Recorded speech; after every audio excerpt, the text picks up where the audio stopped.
İstihdamda 5 aylık bilanço açıklandı. İşkur 590 bin kişiyi iş sahibi yaptı. Birçok kişinin iş bulmasında aracı olan İşkur'un Ocak-Mayıs ayına ilişkin verileri paylaşıldı. Buna göre İşkur ekipleri tarafından 1,4 milyona yakın bireysel görüşme yapıldı. 590 bin kişinin de yerleştirilmesine aracılık edildi.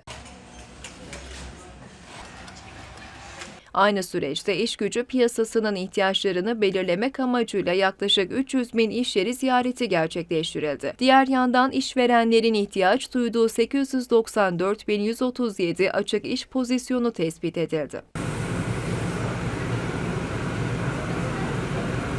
Çalışma ve Sosyal Güvenlik Bakanı Vedat Işıkhan, İşkur'un işe yerleştirme rakamları sonrası istihdamı artırmaya yönelik çalışmaların kararlılıkla sürdürüldüğünü belirtti.